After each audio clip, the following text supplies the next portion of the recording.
Hi everyone, welcome to my channel. Here the average problem discuss ಮಾಡೋಣ ನೋಡಿ. Average of three numbers is 44 ಅಂದಾಗ average number a plus b plus c. Average 3 values 44 into 3 ಅಂದಾಗ 132 ಬರುತ್ತೆ. 44 into 3 132. The ratio smallest number and largest number is 8:15. Smallest number a, largest number c. The ratio ಬಂದು 8:15.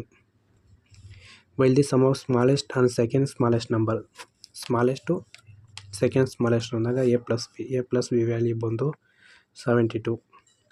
Then find the difference between second smallest number and smallest number. a minus difference find out ಮಾಡಬೇಕು ಎಷ್ಟು ಅಂತ. Okay, total a plus b total value first 132 minus 132 less ಮಾಡಿದ್ರೆ 132 0 60. ಇದು c value 60 ಬರುತ್ತೆ. c value ಎಷ್ಟು?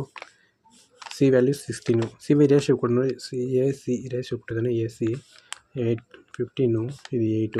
C value ಎಷ್ಟು? 60. 4 times ಅಂದರೆ A value 32 ಬರುತ್ತೆ.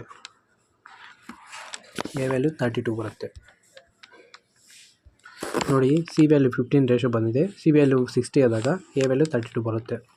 ಓಕೆ, ಎ ವ್ಯಾಲ್ಯೂ ಎಷ್ಟು? 32 ಬಂತು. ಸಿ ವ್ಯಾಲ್ಯೂ 60 ಬಂತು. B value total a plus B ಎಷ್ಟು? a ಪ್ಲಸ್ ಬಿ 32 ಬಂದಿದೆ. ಎ ವ್ಯಾಲ್ಯೂ 32 ಲೆಸ್ ಮಾಡಿದ್ರೆ ನಮಗೆ 40 ಬರುತ್ತೆ. B value 40. ನೋಡಿ ಇಲ್ಲಿ A value 32, B value 40, C value 60. Difference ನಮಗೆ ಎ ಮೈನಸ್ ಬಿ ಕೇಳಿದ್ದಾರೆ. Difference smallest and second smallest number difference 8 ಬಂದಿದೆ. 32 ಮೈನಸ್ 40 8 ಡಿಫ್ರೆನ್ಸ್ ಬರುತ್ತೆ. ನೋಡಿ ಇಲ್ಲಿ difference A minus B, smallest number and second smallest number difference 8. Option 8 right answer.